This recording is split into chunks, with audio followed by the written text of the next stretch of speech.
మీ business ఏదైనా మీ ఊర్లో promotion చేయాలంటే అది సుమన్ టీవీతోనే సాధ్యం. ఇప్పుడే సంప్రదించండి.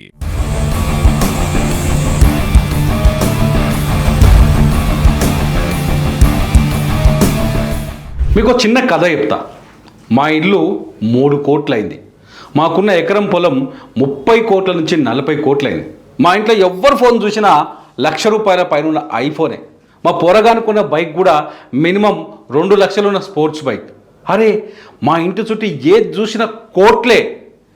ఇంటి ముంగడ మాత్రం డ్రైనేజ్ అట్టనే ఉంటుంది. ఎందుకంటే కబ్జా చేసిన స్థలంలో, ఎఫ్టీఎల్లో, కుంటలల్లో, ఎక్కడైతే ఇండ్ల నిర్మాణం జరగకూడదో, ఎక్కడైతే నీళ్లు నిలబడాలో అక్కడనే ఇల్లు కట్టుకుంటారు. మరి ఇట్లాంటి వాళ్ళ పరిస్థితి ఏమవుతుంది? గట్టిగా ప్రకృతికి పాపం చేసి సంపాదించిన వాళ్ళు వీళ్ళంతా కోటీశ్వరులే. ఎవరైతే డబ్బులు కోట్లు ఉన్నాయో వాళ్ళే ఇట్లాంటి వాళ్ళంతా భూములను ఆక్రమించి, చెరువులను ఆక్రమించి, కుంటలను ఆక్రమించి, నాలాల్ని ఆక్రమించి ఇల్లు కట్టుకుంటే ఏమవుతుంది? ప్రకృతికి పాపం చేస్తే, ప్రకృతిని నాశనం చేస్తే ఊకుంటుందా? ప్రకృతి పగబడితే ఎట్లయితుందో తెలుసా? ఇట్లయితుంది. ఇక చూడురి, ఇవన్నీ విల్లాలే. ఈ విల్లాలు చూడండి, ఒక్కొక్క విల్లా 3 కోట్లు. చూస్తే ఇంటి ముంగట కాలువనే. నాగార్జున సాగర్ ఎడమ కాలువ దిగిపోతే నీళ్ళు ఎట్లున్నాయో ఈ కాలనీలు ఎట్లున్నాయో చూడండి. ఇవన్నీ ఏంటో తెలుసా? నాలాలు, చెరువులు, కుంటల్ని కబ్జా చేసి కట్టిన ఇండ్లు. ఈ ఇల్లు చూడండి, ఇలా ఏమైంది? 3 కోట్ల విల్లా ఏమైంది? రోడ్డు మీదకి వచ్చి ముచ్చట పెడతారు తయారు చేసింది మనుషుల్ని. 3 కోట్ల ఇల్లా ఏం చేసింది? కార్లని నిండా ముంచింది. ఇక చూడండి, 3 కోట్ల ఇల్లాలో ఏమైంది? కార్లను నిండా ముంచింది. విజువల్ చూడండి ఒకసారి ఎట్లుందో కథ. ఆ ఏరియాల కథ చూడండి. ఇది హైదరాబాదులోని మోకిలా దగ్గర పరిస్థితి. కోట్లు పెట్టుకున్నారు. ఒక్కొక్క విల్ల 3 కోట్ల నుంచి 6 కోట్లు పెట్టుకున్నారు. 6 కోట్లు పెట్టుకున్నారు. తీసుకొచ్చి నీళ్ళ నోట్లో పెట్టిరు. చెరువులు కట్టుకున్నారు. వచ్చి ఆడెవడో కబ్జా చేసిండు, చెరువుల విల్లాలు కట్టిండు, దానికి మంచిగా రంగు పూసిండు, చెట్లు పెంచిండు, అమ్మేసిండు. ఇవాళ చూడండి అలా కథ.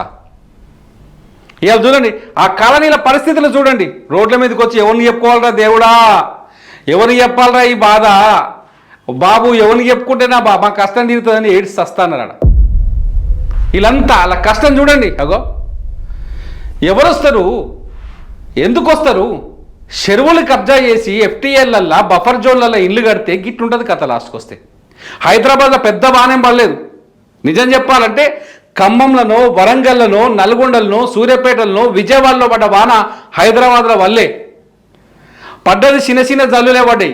ఎప్పుడు పడ్డా 2 నిమిషాలు, 3 నిమిషాలు, 4 నిమిషాలు జర గట్టిగా పడ్డది. ఆ వానకే చిన్న చినుకు పడితే విల్లాలు సముద్రాలు అవుతున్నాయి, కాలనీలు చెరువులు అవుతున్నాయి, రోడ్లు నదుల్లా మారుతున్నాయి. ఎందుకు? హైడ్రాకు సహాయం చేయండి. అలా హైడ్రా ఎందుకు వలగొడుతుంది? చెరువుల్లో కట్టుకున్న ఇండ్ల చుట్టూ ఎందుకు తిరుగుతుంది? ఎఫ్టీఎల్లో ఇండ్లకు మార్కులు ఎందుకు పెట్టిపోతుంది? ఎందుకు? ఎన్ని కోట్లు పెట్టుకొనుకుంటే ఏం లాభం? సుఖం లేని నిద్ర, సుఖం లేని ఇల్లు. ఎన్ని కోట్లు పెట్టుకుంటే ఏం లాభం? బురద మడుగులో కట్టుకున్న ఇల్లు. నీ ఇంటి ముందున్న డ్రైనేజీ గురించి నీకు తెలియదు, కానీ నీ ఇంటికి ధరేందో మాత్రం చాలా బాగా తెలుసు. హైదరాబాద్ శివారుల్లో దాదాపు ఎన్ని చెరువులు తెలుసా? 282 చెరువులు కనిపించకుండా పోయినాయి. అందులో ఇది కూడా ఒక చెరువే. ఇది మోకిలాలో ఒక కాలనీ. ఆ కాలనీ పేరు చెప్పడం నాకు ఇష్టం లేదు, ఎందుకంటే ఆ కాలనీలో అందరూ బాధపడతారు. ఆ కాలనీలో అందరూ నందిట్టుకుంటారు, ఎవడ్రా నువ్వు మా కాలనీ గురించి చెప్తున్నావు అని. నిజం, కానీ వాళ్ళు లోపల ఏడుస్తున్నారు. ఇగో ఎంత చక్కగా ఉన్నదో మీకు ఒక ఫోటో చూపిస్తాను నేను. ఇగో ఒక్కొక్క చెట్టు చూడురి. వామ్మో, ఈ చెట్లు చూడురి. ఇది ఫారెన్ నుంచి తెప్పించుకున్న చెట్లు. ఇవి లోకల్ చెట్లు కావి. మన దగ్గర ఏముంటాయి? చింత, మర్రి, ఆప, సీతాఫల చెట్లు ఉంటాయి. ఈ చెట్లు ఎక్కడికి వెళ్ళి ఫారెన్ నుంచి దిగుమతి చేసుకున్నారు. ఆ చెట్లను పెంచుకున్నారు, డిజైన్ తయారు చేసుకున్నారు, రోడ్లను తీసుకొచ్చి, కాళ్ళని తీసుకొచ్చి నీళ్ళలా కట్టుకున్నారు. ప్రకృతికి మోసం చేస్తే వదిలిపెట్టదు. ప్రకృతిని టచ్ చేస్తే పగ తీర్చుకుంటుంది. వైనాడులో రుజువైంది, కేరళలోని వైనాడులో రుజువైంది, ఇవాళ ఖమ్మంలో రుజువైంది. ఎందుకు 500 కార్లు 600 కార్లు మున్నేరు వాళ్ళు కొట్టుకుపోయినాయి? ఇది నేను ఏదో కామెంట్ చేయడం కోసం చెప్తలేను, మీకు అందరికీ అర్థం అవ్వాలనే ఉద్దేశంతో చెప్తున్నా. తెలంగాణనే కాదు, ఇది ఆంధ్రప్రదేశ్లో ఉన్న కూడా చెప్తున్నా. కబ్జాలు చేసి, ఆక్యుపై చేసి ఇల్లు కడితే మన జీవితాలు ఇలాగే ఉంటాయి. కోట్లు, వీళ్ళ దగ్గర కోట్లు ఉన్నాయి. ఒక్కొక్కరు 3 కోట్లు 6 కోట్లు పెట్టి కట్టిన ఇల్లు కొనుక్కున్నారు విల్లాలు, అద్భుతమైన ఇల్లులు. హైదరాబాద్కు దూరంగా ప్రకృతిలో హ్యాపీగా బతకాలనుకో మోకిలా చాలా దూరం ఉంటుంది, ఆడ బతకాలని పోయి కనుక్కున్నారు, ఆడ కూడా పోయి షెర్లోనే పడ్డారు. అదేదో అంటారు తెలంగాణ సమత ఇంతెంత పోయి ఇంటే కదా వచ్చిందని చెప్పేసి, అట్లా ఉంది కథ. చూడండి వీళ్ళందరూ ఎవ్వరు కోటీశ్వర్లు తక్కువ కాదండి బాబు. వాళ్ళ ఇంటికి పోతే ఆ కాలనీకి పోతే అన్ని బెంజ్ కార్లు, BMW కార్లు, పెద్ద పెద్ద కార్లు కనిపిస్తాయి, లగ్జరీ కార్లు కనిపిస్తాయి. కార్లు ఉంటే నీళ్ళలో మునిగిపోయినాయి కార్లు కూడా. చూసినా వెళ్దాక నేను ఫోటో చూపించిన. ప్రకృతిని మోసం చేస్తే, ప్రకృతిని చెరపడితే, ప్రకృతిని నాశనం చేస్తే పాపం తలగక తప్పదు. ఒక మనిషిని ముంచితే ఇంకో మనిషి ఆడు పగదీర్చుకోవడానికి టైం పడుతుందేమో, ఆడి కుటుంబం కొంత నాశనం అయితే, ప్రకృతిని ముంచితే మాత్రం మన నాశనం చేస్తుంది, వెంటనే నాశనం చేస్తుంది. ఎగ్జాంపుల్ ఇదే ఎగ్జాంపుల్, ఇంకా కొత్తది ఏం అక్కర్లేదు. హైడ్రా ఇవాళ హైదరాబాద్లో చేపట్టిన చర్యలు ఏ రేవంత్ రెడ్డికి బెనిఫిట్ చేయడానికో, లేకపోతే ఏ కేటీఆర్ మీద పగ తీసుకోవడానికో, ఏ ఓట్ బ్యాంక్ రాజకీయం చేసుకోవడానికో మాత్రం ఆలోచించకండి. అట్లా అనిపిస్తలేదు, క్లియర్గా అనిపిస్తుంది.